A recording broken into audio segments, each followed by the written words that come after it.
Hello बच्चों, मैं Rajesh sir आज आपके सामने लेकर आया हूँ क्लास 11th केमिस्ट्री का बहुत ही इंपॉर्टेंट टॉपिक जिसका नाम है law of multiple proportion.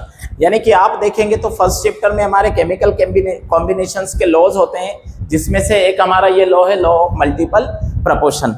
Multiple proportion का मतलब क्या होता है बेटा, वो अच्छे से पहले समझ लीजिए कि when two elements combine with each other with a fixed mass, means कि जब दो एलिमेंट्स होते हैं वो फिक्स्ड मास के साथ एक दूसरे के साथ कॉम्बिनेशन करते हैं तो वो मल्टीपल प्रोडक्ट्स का फॉर्मेशन कर सकते हैं। मीन्स कि एक से ज्यादा प्रोडक्ट का फॉर्मेशन कर सकते हैं। लो मल्टीपल प्रोपोर्शन, मल्टीपल का मतलब एक से ज्यादा प्रोडक्ट का फॉर्मेशन कर सकते हैं, बट जो वो मल्टीपल प्रोडक्ट्स का फॉर्मेशन करेंगे ना, उनमें जो देखेंगे तो उनका जो रेशियो निकलता है उसको अगर हम निकाल कर देखते हैं तो वो क्या होता है, एक सिंपल रेशियो निकलता है। वो कैसे, देखिए यहाँ जो डेफिनेशन लिखा है, when two elements combine to form more than one compounds. Two elements क्या कर रहे हैं बेटा, कंबाइन हो रहा है और मोर देन वन कंपाउंड का फॉर्मेशन कर रहा है। The different masses of one element, ठीक है, जिसमें से एक का मास अलग होगा, that combine with a fixed mass of other element.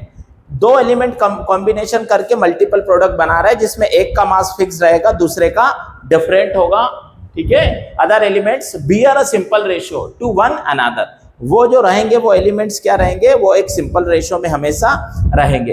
तो देखिए हम इसको एक एग्जांपल से अच्छे से समझ सकते हैं, बहुत अच्छे से देखिएगा, बहुत इंपॉर्टेंट टॉपिक है ये। तो देखिए मैं एग्जांपल यहाँ पर हम बात करते हैं बेटा, एग्जांपल की अगर बात करें तो हम किसकी बात करें, मैं कार्बन ले लेता हूं प्लस ऑक्सीजन ले लेता हूं, यस और नो। कार्बन प्लस ऑक्सीजन की अगर हम बात करेंगे बेटा, तो कार्बन से ऑक्सीजन रिएक्शन करके CO बना सकता है और कार्बन से ऑक्सीजन रिएक्शन करके CO2 बना सकता है, यस और नो। कार्बन प्लस ऑक्सीजन का कॉम्बिनेशन से कार्बन डाइऑक्साइड भी बन सकता है एंड कार्बन मोनोऑक्साइड भी बन सकता है। अब अगर हम इनके मास की बात करें बेटा, तो देखेंगे आप कार्बन का मास कितना है, 12, और ऑक्सीजन का, ये कार्बन का है और ऑक्सीजन का मास कितना है, यहाँ पर 16 है। नीचे वाले केस में हम देखेंगे तो कार्बन का मास आपका 12 ही है, बट ऑक्सीजन का मास आपका क्या है, 32। तो हमने क्या बोला है, जैसा कि डेफिनेशन में बोला गया है कि to elements combine with each other with fixed mass of one and different mass of another. यानी कि एक का मास फिक्स्ड है, देखोगे कार्बन का मास फिक्स्ड है बट ऑक्सीजन का मास डिफरेंट है।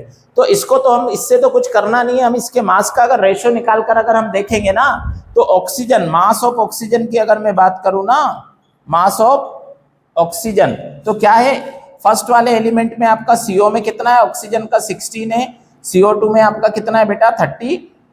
तो जब हम इसका रेशियो निकालेंगे ना बेटा, रेशियो, तो इसके रेशियो में हमें क्या मिलेगा, देखिए 16:32 मीन्स की 16/32, तो ये क्या आ जाएगा, 1/2 मीन्स की आपका 1:2 ये निकल कर आ जाता है। तो मतलब कि जब टू एलिमेंट्स आपस में कंबाइन होते हैं तो वो एक से ज्यादा मल्टीपल प्रोडक्ट्स का फॉर्मेशन कर सकते हैं, और जब वो मल्टीपल प्रोडक्ट्स का फॉर्मेशन करते हैं तो उनका जो रेशियो होता है वो एक सिंपल रेशियो रहता है। बट दो प्रोडक्ट जो मल्टीपल प्रोडक्ट्स का फॉर्मेशन कर रहा है उसमें एक का जो मास होता है वो फिक्स्ड होना चाहिए और दूसरा जो एलिमेंट होता है उसका डिफरेंट, ठीक है बेटा।